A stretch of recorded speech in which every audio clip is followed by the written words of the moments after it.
Hello everyone, नमस्कार। Welcome to fly education centre. मैं सिद्धार्थ आज आपके लिए लेकर आया पॉलिटी में महत्वपूर्ण टॉपिक मौलिक कर्तव्य। मौलिक कर्तव्य से रिलेटेड क्वेश्चन। अगर आप लोग हमारे चैनल पर नए आए तो हमारे चैनल को सब्सक्राइब ज़रूर करें। अगर वीडियो अच्छा लगे तो उसको लाइक एंड शेयर ज़रूर करें। यह हमारा चैनल का लोगो है। चलिए शुरुआत करते हैं आज के क्वेश्चन फर्स्ट की। क्वेश्चन फर्स्ट क्या आप लोगों का? क्वेश्चन फर्स्ट आप लोगों का, मूल संविधान में मौलिक कर्तव्यों का समावेश किया गया है?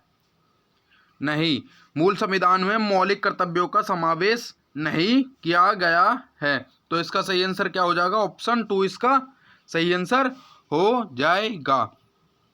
चलते हैं इसी के साथ अगले प्रश्न पर। अगला प्रश्न क्या आप लोगों का? अगला प्रश्न है आप लोगों का, भारतीय संविधान के किस भाग में मौलिक कर्तव्यों का वितरण है? तो भाग 4 के कै में, भाग 4 के कै में मौलिक कर्तव्यों का वितरण है। किसमें? भारतीय संविधान में। किसमें? भारतीय संविधान के भाग 4 के कै में मौलिक कर्तव्यों का वितरण पाया जाता है। तो इसका सही आंसर क्या हो जाएगा? इसका सही आंसर हो जाएगा ऑप्शन 4।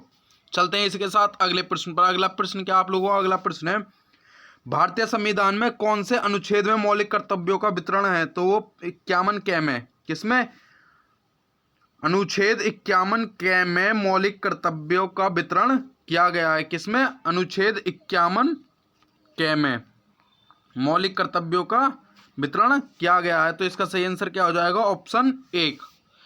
चलते हैं इसके साथ अगले प्रश्न पर। अगला प्रश्न क्या आप लोगों का? अगला प्रश्न है आप लोगों का, भारतीय संविधान में मौलिक कर्तव्यों को किस देश से लिया गया है? तो वो रूस। रूस के संविधान से मौलिक कर्तव्यों को लिया गया है। किससे? रूस के संविधान से। रूस के संविधान से भारत के संविधान में मौलिक कर्तव्यों को लिया गया है। तो इसका सही आंसर क्या हो जाएगा? इसका सही आंसर हो जाएगा ऑप्शन 3। चलते हैं इसी के साथ अगले प्रश्न पर। अगला प्रश्न क्या आप लोगों का? अगला प्रश्न है, मौलिक कर्तव्यों को संविधान में किस वर्ष अंत स्थापित किया गया? तो वो 1976 1976 में मौलिक कर्तव्यों को संविधान में अंत स्थापित किया गया था। कब? 1976 में।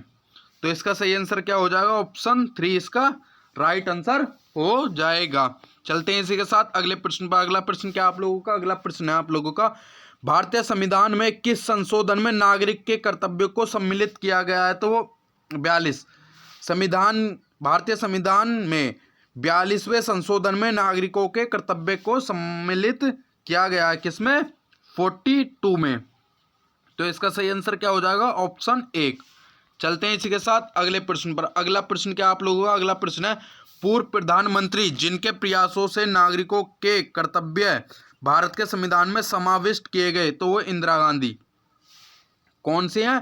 पूर्व प्रधानमंत्री इंदिरा गांधी के प्रयासों से नागरिकों के कर्तव्य भारत के संविधान में समाविष्ट किए गए हैं। किसके प्रयासों से? पूर्व प्रधानमंत्री इंदिरा गांधी। तो इसका सही आंसर क्या हो जाएगा? इसका सही आंसर हो जाएगा ऑप्शन 4।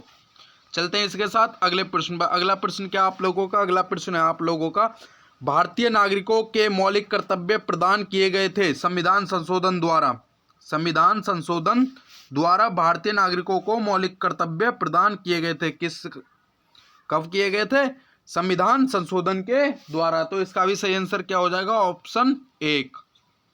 चलते हैं इसके साथ अगले प्रश्न पर। अगला प्रश्न क्या आप लोगों का? अगला प्रश्न है, किस आयोग की संतुष्टि पर मौलिक कर्तव्यों को संविधान में जोड़ा गया? स्वर्ण सिंह आयोग। स्वर्ण सिंह आयोग की संतुष्टि पर मौलिक कर्तव्यों को संविधान में जोड़ा गया था। किसके? स्वर्ण सिंह आयोग की संतुष्टि पर, संस्तुति पर मौलिक कर्तव्यों को संविधान में जोड़ा गया था। तो इसका सही आंसर भी क्या होगा? Option A. चलते हैं इसी के साथ अगले प्रश्न पर। अगला प्रश्न क्या आप लोगों का? अगला प्रश्न है, 42वें संविधान संशोधन में कितने मौलिक कर्तव्यों को जोड़ा गया? तो उसमें जोड़ा गया था 10। 42वें संविधान संशोधन में कितने मौलिक कर्तव्यों को जोड़ा गया था? तो उसमें 10 मौलिक कर्तव्यों को जोड़ा गया था। तो इसका सही आंसर क्या हो जाएगा? इसका सही आंसर हो जाएगा ऑप्शन 2। चलते हैं इसी के साथ अगले प्रश्न पर। अगला प्रश्न क्या आप लोगों का? अगला प्रश्न है, भारतीय संविधान भाग 44 भाग 4A अनुच्छेद 51A में नागरिकों को कितने मूल कर्तव्य वर्णित हैं? तो वो उसमें 11 है। कितने? 11। भाग 4A अनुच्छेद 51A में नागरिकों के लिए कितने मूल कर्तव्य हैं? तो उसमें 11 हैं। तो इसका सही आंसर क्या हो जाएगा? ऑप्शन 4। चलते हैं इसके साथ अगले प्रश्न पर। अगला प्रश्न क्या आप लोगों का अगला प्रश्न है 11वें मौलिक कर्तव्य को किस संशोधन के द्वारा संविधान में शामिल किया गया? तो 86वें संशोधन के द्वारा 11वें मौलिक कर्तव्य को संविधान में शामिल किया गया था। किसके द्वारा? 86वें संविधान संशोधन के द्वारा 11वें मौलिक कर्तव्य को संविधान में जोड़ा गया था। तो इसका सही आंसर क्या हो जाएगा? ऑप्शन 4। चलते हैं इसके साथ अगले प्रश्न पर। अगला प्रश्न क्या आप लोगों का अगला प्रश्न है 86वें संविधान संशोधन में कौन सा मौलिक कर्तव्य जोड़ा गया? तो उसमें जोड़ा गया था माता पिता का कर्तव्य है कि वे 6 से 14 वर्ष के बच्चों के लिए शिक्षा का प्रबंध करें। 86वें संविधान संशोधन में माता पिता का कर्तव्य है कि वे 6 से 14 वर्ष के बच्चों के लिए शिक्षा प्रबंध करें, मौलिक कर्तव्य जोड़ा गया था। तो इसका सही आंसर क्या हो जाएगा? ऑप्शन 3। चलते हैं इसके साथ अगले प्रश्न पर। अगला प्रश्न क्या आप लोगों का अगला प्रश्न है अवशिष्ट अधिकार जिनका उल्लेख संघीय, राज्य या समवर्ती सूचियों में नहीं किया गया किसमें निहित होते हैं? तो राज्यसभा और लोकसभा दोनों में निहित होते हैं। राज्यसभा और लोकसभा दोनों में निहित होते हैं कौन से? अवशिष्ट अधिकार।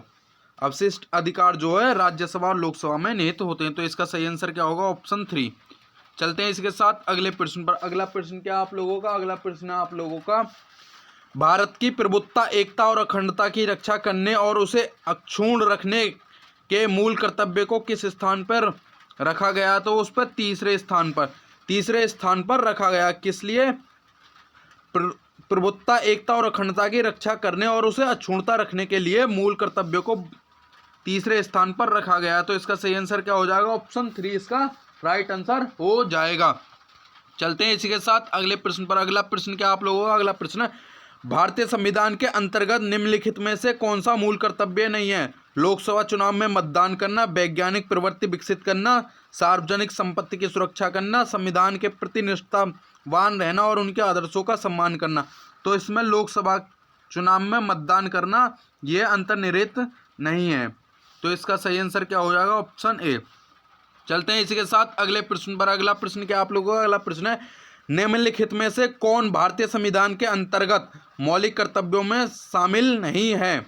तो ग्राम पंचायत के गठन में सहायता करना यह मौलिक कर्तव्यों में शामिल नहीं है। तो इसका सही आंसर क्या हो जाएगा? ऑप्शन 3। चलते हैं इसके साथ अगले प्रश्न पर। अगला प्रश्न क्या आप लोगों का अगला प्रश्न है आप लोगों का संविधान में उल्लेखित मौलिक कर्तव्य किसके लिए हैं? तो वो सभी नागरिकों के लिए हैं। किसके लिए? सभी नागरिकों के लिए हैं। संविधान में उल्लेखित मौलिक कर्तव्य किसके लिए हैं? सभी नागरिकों के लिए हैं। तो इसका सही आंसर क्या हो जाएगा? ऑप्शन 2। आज की क्लास में सिर्फ इतना ही। मिलते हैं कल और नई क्लास के साथ। तब तक के लिए सभी भाइयों को जय हिंद, वंदे मातरम। और यूपी पुलिस कांस्टेबल 2023-24 के 10 प्रैक्टिस सेट फ्री मैंने अपने टेलीग्राम ग्रुप पे डाल दिए जिसका डिस्क्रिप्शन में लिंक है। तो आप ज़्यादा से ज़्यादा हमारे टेलीग्राम चैनल को ज्वाइन करें और प्रैक्टिस सेट लगाइए। जय हिंद, वंदे मातरम।